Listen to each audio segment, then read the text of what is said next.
shattered to unbreakable. Listen here, sweet sister. Whether you think you have one little crack or you are shattered into a billion pieces, this podcast is going to give you the resources, tools, and skills to help piece yourself back together to form a beautiful, unique, solid, and unbreakable masterpiece. You are listening to Shattered to Unbreakable, the Reclaim podcast. Let's talk. Hello, welcome back to another episode of Shattered to Unbreakable. I'm your host, as always, Brandi Babin, and I did a little poll to see what you guys wanted to hear about. There were some really good ones. So some of you want to hear about overwhelm and how to deal with that in day-to-day life. So we're going to tackle that today, but coming up, we're going to have segments on parenting through sibling rivalry and how to stop the cycle of aggression.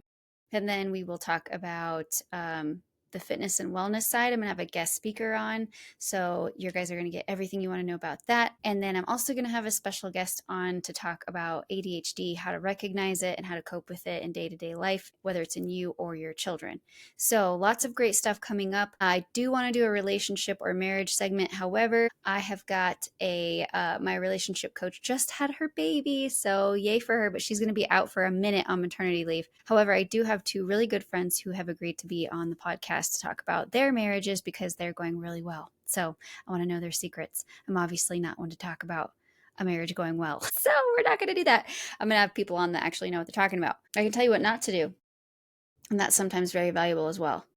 So let's get right into it. Overwhelm. This can happen for so many reasons and so many personality types.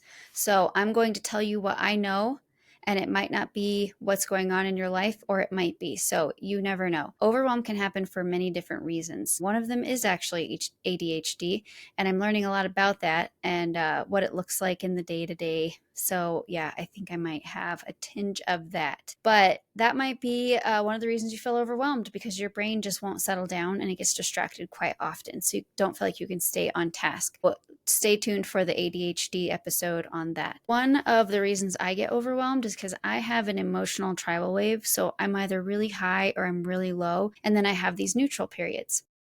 What I do is I make commitments when I'm feeling really good. And I'm up here on my high energy, high vibration level. I make a commitment. And then when I go back down, that's when I'm having to fulfill the commitment I made when I was up there. So I feel overwhelmed, I feel drained, I feel tired, and that might be happening to you. You've got to set boundaries. That way you know, because you know yourself. If that's you, you know yourself. You know that when you're feeling really good, you take on a lot. And then when you're feeling really bad, then you have to rise to the occasion and be that person you agreed to be, even when you don't have the energy or you don't feel like it. So that is when you're going to set boundaries and keep them. A promise to yourself is worth more than anything, right? You have to keep the promises you make to yourself. I'm going to talk about some of the different things that I've done, and some of them are going to be on repeat if you're a listener regularly on the podcast, but let's go through them. One of my favorite things to do when I feel overwhelmed is a brain dump. And I do have a podcast episode on my pump. I always say that, pump and dump, because that's the mother's thing. You know what that means. The dump and bump method. I know what I'm doing, I promise. Okay, the dump and bump. So you brain dump everything on there, and then you're going to dump what doesn't work for you or what doesn't feel aligned for you. So that's the dump and bump method that I have. And it's in the Reclaim guidebook. So if you bought a guidebook, you've already gone through this exercise because I do it multiple times. This is my number one tool for overwhelm and too many thoughts racing in my head. It could be negative thoughts. It could be positive thoughts. It could be all the thoughts. You just get them down on paper or in your phone or on your computer. Get them all out of your head so that you can reorganize them.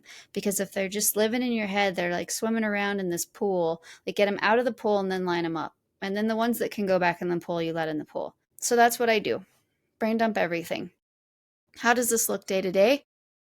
In the Reclaim journal, how it looks is that, or the guidebook, in the Reclaim guidebook, how it looks is that you would brain dump everything you don't like about yourself. So if you're feeling overwhelmed about your body or your diet or your health, you would brain dump everything that you don't like, that frustrates you about your body or your health or how things are going in that area. Then you're going to go through and you're going to cross out the ones that you cannot do anything about. There's just nothing you can do about it, or you're not going to do something about it. So you're not going to keep worrying about it. And one of the examples I always use is like, if you don't like your nose, but you are not going to get a nose job, you're going to cross that off. There's nothing you can do about your nose. So quit worrying about it. And so it's easier said than done, I know, but something about writing it down and then actually putting a line through it, it does something. It's got to be neuroscience or something I just made up, but I'm going to go with neuroscience. So you're going to cross it off. And then the things that actually resonate and align with you, you're going to circle.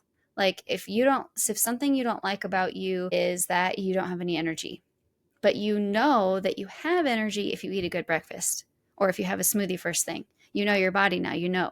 So you're like, okay, if I don't have energy and I know that making a smoothie every morning is sustainable if I just commit to it. So I'm going to circle it. That's something I'm going to do because that's going to make the biggest difference out of everything on this list. That's going to make the biggest difference. So I'm going to circle that.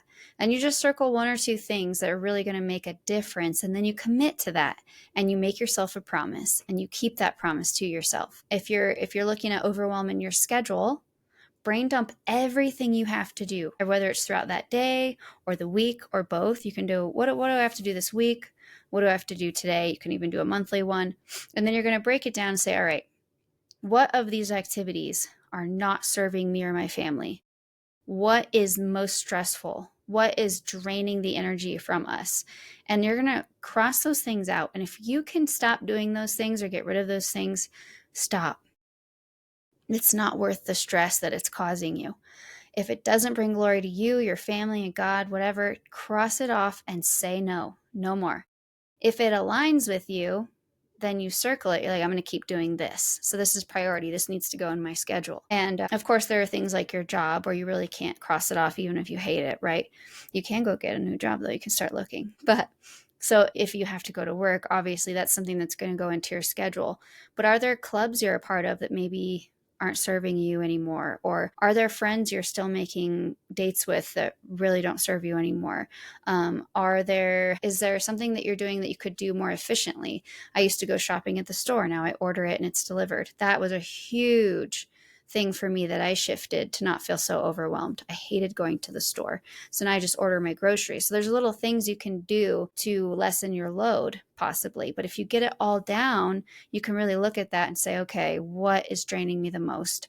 These activities are causing me stress. These activities are draining and sucking the energy out of my life, and they don't align with me. So I'm going to either change them or delegate them or cross them off my list completely. Then once you have your priorities on that list, then you plug them into your schedule. And when you're looking at your schedule, it's very important that you schedule downtime and schedule breaks. Schedule time that you can catch up, like catch-up time, like 2 hours on Friday is going to be catch-up time. Whatever didn't get done during the week is going to get done in this time slot.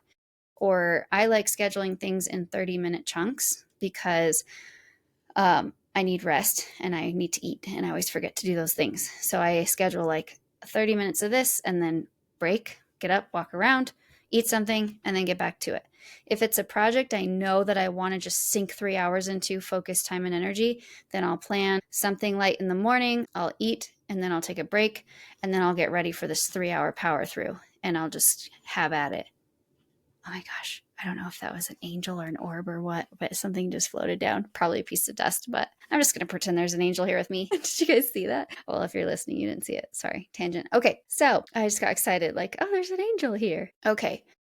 Another thing that might overwhelm you is a big project or a big task. So for me, it's decorating for Christmas and then taking down decorations for Christmas. And I know all you Christmas freaks are like, are you kidding me? That's my favorite part. I love decorating. Well, do you love taking it down? Maybe not, right? So if you're thinking about doing a big task like that, for me, I'm going to use Christmas as an example. So it was time to take Christmas things down and put them away again. That was daunting to me because I let the kids decorate and Christmas stuff was everywhere. And the idea of getting it all done really overwhelmed me. So what I did was I promised myself I would just get the boxes out that the Christmas stuff goes in. And I didn't commit to taking anything down. I didn't commit to taking anything off the tree. The only commitment I made myself was take the boxes out and set them by the tree. That's it. If I feel like taking things down at that point, I will. If I don't, I'm not going to, and I'm not going to feel guilty. My only promise to myself is to put the boxes out. And lo and behold, I felt like taking it all down and the kids helped me. So that ended up working out in my favor because I was in the mood once I did the activity. But thinking about doing the activity paralyzed me. It sounded awful. I have this coping skill that I've used, whereas this big project, break it into chunks. My first commitment, get the boxes out. If that's all I did that day and I didn't do anything else, then I would need to make a next commitment. My next commitment is clean off that shelf. That's it. And if I cleaned off that shelf, it might get me in the mood to do the rest, or it might not. But my only commitment was, okay, that shelf, because it's going to take 10 seconds. And that I can handle. Breaking larger tasks into smaller tasks is going to help you. And you just have to be gentle with yourself and keep your promise to yourself and not feel guilty about the whole task not being done. You have to make that next commitment. So if I put the boxes out and was like, okay, I did it, and then I didn't make the next commitment. In the sales world, we call that BAM FAM, book a meeting from a meeting. You're going to have to do that with yourself. Book an appointment from an appointment. So if you did the thing that you promised yourself you do, like, okay, yay, now that we've done that, let's make the next appointment. Tomorrow, at this time, I'm going to clean that shelf off, and it'll take me 10 seconds and I'll feel accomplished. And I need to do that tomorrow. So make the next commitment. It's important, or else you're just going to have a million undone projects all over your house. Another thing that you need to know about being overwhelmed is that so much of that is your mental and physical health. I notice that I'm most irritable and overwhelmed over small things when I haven't eaten, when I haven't worked out that day, or if I haven't gotten good rest. Number one, I harp on you guys for this all the time. You have to take care of yourself. You can't help anybody else if you don't help yourself. Put your own mask on first, all those things. You've got to get good sleep. You have to have a pattern. You have to follow your circadian rhythm. You have to get sleep. It has to be consistent so your body knows what to expect. You need to have something in the morning to eat unless you're fasting, and then do your thing. But have something to break your fast. That's what breakfast is. And have it be something healthy. So yogurt and granola, eggs and toast, oatmeal with fruit and berries, something. And then you need to have snacks throughout the day. So every 3 to 4 hours, you should be eating something. Little snacks, and then a meal, and then a snack, and then a meal, and then a snack. And that keeps your blood sugar stable, so you're not getting irritable and overwhelmed throughout the day. And then physical activity, anything, 10-minute walk, something to get your body moving, your heart rate up. That's going to give you the blood flow and the stimulation through your muscles and your brain and everything. It's going to get everything going and help you focus. So take care of yourself. Time block, brain dump everything that you know you have to do. So the last point that I want to make is the hardest one, especially if you're a people pleaser. And my guess is you are overwhelmed because you are a people pleaser, because that's what we do. If you're a people pleaser, you're overwhelmed because you're saying yes when you should be saying no, aren't you? I know. I find myself wanting to volunteer for things knowing that no one else wants to, and I feel like I'm helping. And then when I have all these things on my plate that I'm volunteering for, I get overwhelmed and I get resentful. So if there's anything you're doing throughout your day, your week, your month, your year that makes you feel resentful, it's your problem for saying yes. You have to change it. It's not their fault for asking you to do it. It's your fault for saying yes. And I'm not saying that to shame you. I'm just saying that so you take responsibility and then you can change it for yourself, okay? No shame here, because I've done the same thing. Everything I'm telling you, I'm telling myself, okay? I've learned to say no. I was actually about to sign up for something Wednesday night. I knew for a fact that I couldn't do it, and I was still writing my name down. And I literally crossed out my name and wrote, I don't know what I was thinking. Want, want, want. That's what I wrote. Because I knew. I was like, no, I know I can't do this. There's plenty of people here that can volunteer. I've volunteered before, and I'm like talking myself through this guilt of not signing up when I know that it's not my obligation and no one's expecting me to do it. They just are like, that's fine. And I'm sitting here beating myself up in my head. But you've got to say no. And say yes to the things that bring you joy or that are aligned. I volunteered to keep score at all my daughter's basketball games. Well, I'm going to be there anyway. And if I'm keeping score, I got to pay attention. So I'm going to be watching the whole game. It keeps me from, just chatty Cathying it up in the stands, right? And missing a play because I have to pay attention. I'm keeping score. So that aligns with me. I want to pay attention to my daughter's game. I want to watch the game. So I'm going to be keeping score and watching anyway. That aligns. That's not going to take any extra time because I would have been there anyway. So those are the things where I'm like, okay, I can do this and it won't add any stress to my schedule or my life. But if I'm going to go sign up for something when I know it's during a work day and during important meetings that I'm going to miss, and then that's going to be hard for my whole team because I'm not going to be there during a meeting that I really should be there for. Why would I sign up for that? Right? Because the people pleaser in me wants to be there. You really have to start realizing that what aligns with you is healthy for you and your family. And you can't start trying to appease other people when it doesn't align with what you're going through and what your schedule looks like. So practice saying no. And I know it's the hardest thing ever. I know. There's a mantra that you can just say over and over, is that no is a complete answer. I don't owe anyone anything. And you can just say that. I encourage you to do tapping if no is really hard for you. And there's a whole episode on how to do tapping. You can actually follow along with Bree, who is a EFT tapping practitioner, but she takes you through the whole tapping process. And then you can say over and over and figure out where that's coming from, that you don't feel like you can say no. You feel like the bad guy if you don't say yes. You feel like people are going to think badly of you if you don't sign up, or if you've been leading this group for years and you just want to stop, but you think that everyone's going to be mad at you. They might be mad at you, but as Mel Robbins says, let them. It's time for you to take control of your alignment, because that's where your identity is solid. That's where your kids are looking to you to show them what an aligned life looks like, not a stressed out life or an energy drained life or a life where you're too busy doing this thing that you can't spend time with them because you already made a commitment that you made when you didn't even have them, and now you're trying to keep it up. You know what I mean? Just think about all the things that are out of alignment, cross them off your list, and start living your life in alignment. You're going to notice a difference. I promise you. And as always, if you need help, give me a shout. I'll help you rearrange your schedule. I'll help you look at your list. I'll help you cross things off. I'll help you dig deep and ask why to get to the root of why you're doing things that are against your identity and alignment. So I think that's it. Okay.